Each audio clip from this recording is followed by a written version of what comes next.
Assalamualaikum warahmatullahi wabarakatuh. Jumpa lagi dengan Miss Deka. Pada hari ini Miss Deka akan menyampaikan materi getaran, gelombang, dan bunyi. Adik-adik semua udah siap ya untuk mengikuti pembelajaran pada hari ini? Kalau udah siap, yuk kita mulai pembelajaran hari ini. Materi ini diawali dengan materi getaran. Apa itu getaran? Getaran merupakan sebuah gerakan bolak-balik melalui titik keseimbangannya. Nah, setiap getaran ini memiliki amplitudo dan frekuensi. Nah, pada getaran ini kita bisa mencari rumus menggunakan T ataupun F. Jadi T ini apa? T besar ini merupakan periode.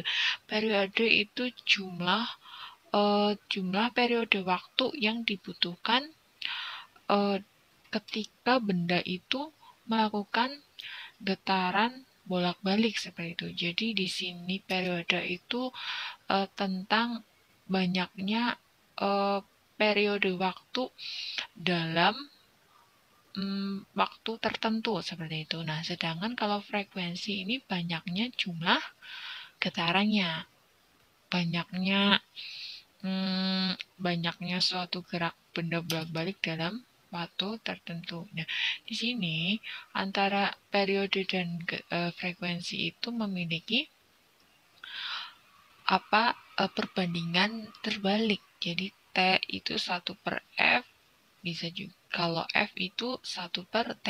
Nah, bisa juga kita mencari periode itu dengan menggunakan rumus T sama dengan T kecil per N. Nah, T kecil ini di sini maksudnya itu merupakan waktu dibagi dengan banyaknya getaran. Nah, di situ. Jadi kita akan mengetahui periode. Jadi periode itu jumlah waktu yang digunakan untuk menempuh satu kali getaran. Nah, sedangkan kalau untuk mencari frekuensi selain rumus di sini, bisa menggunakan rumus F sama dengan N kecil per T kecil. Nah, T kecil itu maksudnya waktu ya.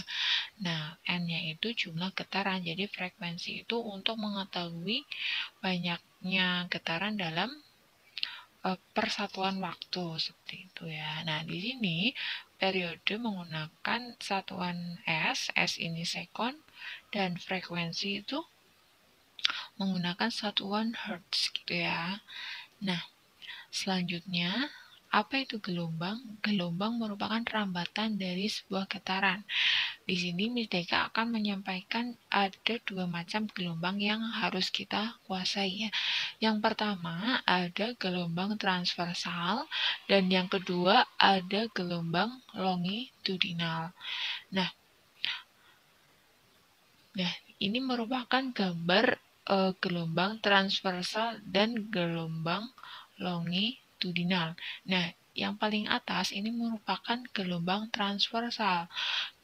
Gelombang transversal itu terdiri atas bukit dan lembah.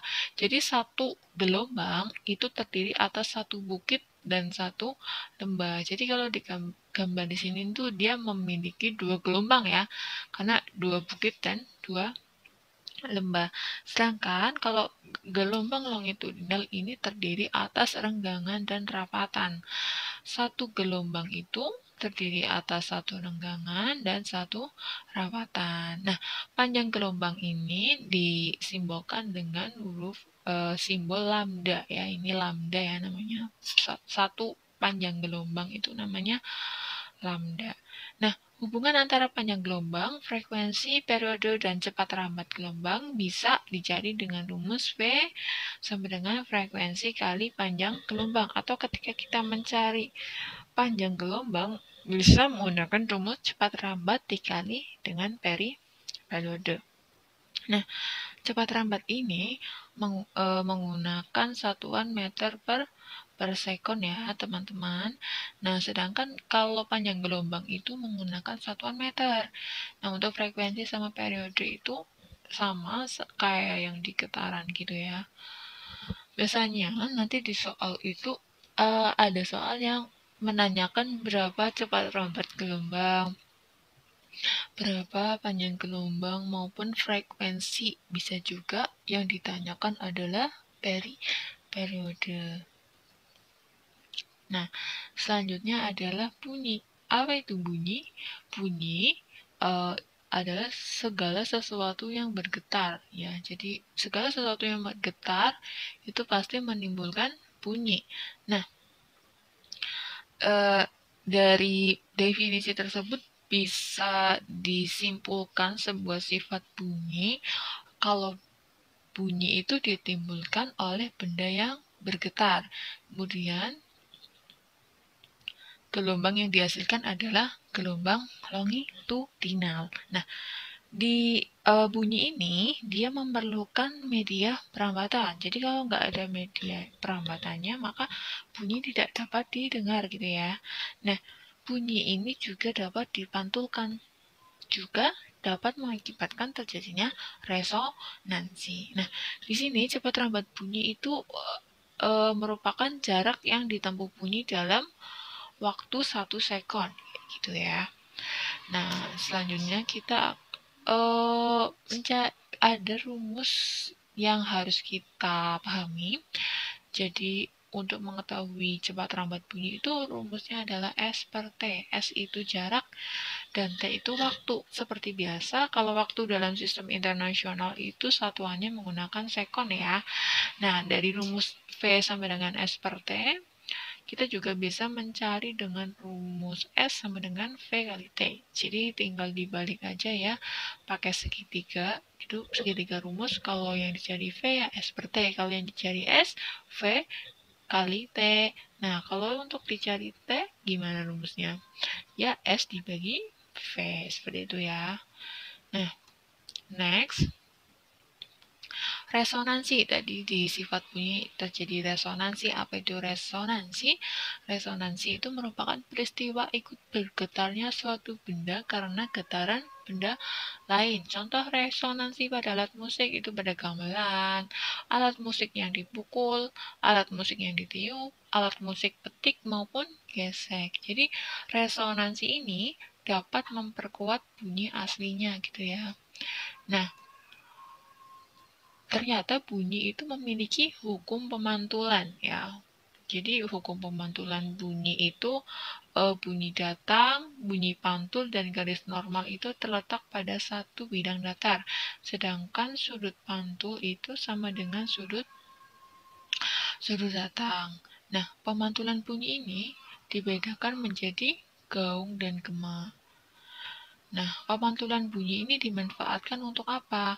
Untuk mengukur kedalaman laut, untuk mengetahui kedudukan kapal selam, nah juga mengetahui kedudukan segerombolan ikan di laut nih ternyata. Lanjutnya juga bisa mengetahui kantong-kantong cekungan minyak bumi. Jadi bunyi ini berfungsi banget ya untuk beberapa kehidupan sehari-hari kita ya. Nah, setelah kita membahas tentang getaran, gelombang, dan bunyi, kita akan membahas tentang indera pendengaran manusia. Nah, indera pendengaran manusia ini merupakan suatu indera yang dapat mendengar suatu bunyi ya. Kalau kita tidak memiliki indera, maka antara getaran, gelombang, dan bunyi tidak dapat kita rasakan atau terdengarkan ya. Nah, di sini ada gambar struktur telinga kita ya, telinga manusia. Nah, itu ada telinga bagian luar, bagian tengah, dan bagian dalam. Kalau bagian luar pasti sudah jelas, itu ada daun telinga sama lubang telinga ya. Nah, untuk telinga bagian tengah itu ada ini bagian malleus, incus, pepes, membran timpani, saluran pendengaran. Sedangkan untuk telinga yang bagian dalam itu ada saluran setengah lingkaran, koklea, tingkap jorong, tingkap bundar, maupun saluran eustasius gitu ya. Nah, jadi di sini Miss Tega hanya menampilkan bagaimana bentuk struktur telinga pada manusia gitu ya. Untuk lebih jelasnya nanti bakal dibahas di materi biologi gitu ya, bagian pendengaran manusia gitu. Nah, di sini Miss Deka juga akan menjelaskan secara singkat tentang proses pendengaran ya. Jadi bagaimana sih kita dapat mendengar bunyi? Itu pertama itu dari proses getaran terlebih dahulu. Jadi adanya getaran terus masuk nih telinga bagian luar. Telinga bagian luar ini contohnya apa? Ya tadi ada daun telinga sama lubang telinga. Jadi getarannya itu ditangkap oleh daun telinga, lalu masuk ke dalam selaput gendang telinga, terus masuk ke dalam telinga bagian dalam, masuk ke tingkap corong dan tingkap bundar, terus ke menuju cairan limfa, lalu masuk ke ujung syaraf pendengaran, akhirnya akan ditransferkan ke dalam otak dan disampaikan melalui sebuah pesan. Makanya kita bisa mendengar suatu bunyi seperti itu ya. Jadi prosesnya itu sebenarnya panjang, tapi itu terjadi uh, dengan cepat seperti itu ya. Nah,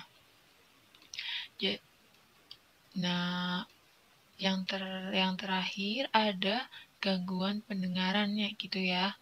Nah, gangguan pendengaran itu bisa terjadi apa saja contohnya? Yang pertama ada penyumbatan saluran telinga. Nah, terus ada penebalan atau pecahnya selaput gendang telinga, terus pengapuran tulang-tulang pendengaran dan kerusakan syaraf pendengaran. Kalau penyumbatan saluran telinga ya biasanya karena terlalu banyak kotoran seperti itu. Terus kalau yang berkaitan dengan gendang telinga itu biasanya karena mungkin kita ada gangguan seperti mungkin habis kecelakaan atau karena kita salah dalam medis pengobatan seperti itu ya, nanti bisa ada gangguan pada gendang telinga dan ini biasanya harus dilakukan dengan operasi seperti itu. Nah, kalau misal kerusakan pada syaraf maupun pengapuran tulang itu mungkin udah sangat bagian di dalam ya, dan kalau syaraf yang rusak, nah bisa jadi terjadi gangguan pendengaran itu ya, nggak bisa mendengar seperti itu. Nah, untuk pelajaran kali ini Miss Deka cukup sampaikan secara singkat tentang getaran, gelombang, dan bunyi. Jadi kalau adik-adik masih ada yang ingin ditanyakan dan masih bingung terkait materi ini, bisa komen di kolom komentar ya teman-teman semua. Terima kasih, semoga ilmunya bermanfaat. Terima kasih. Wassalamualaikum warahmatullahi wabarakatuh. Sampai jumpa lagi di video selanjutnya. Jangan lupa like, komen, dan subscribe ya. Dadah.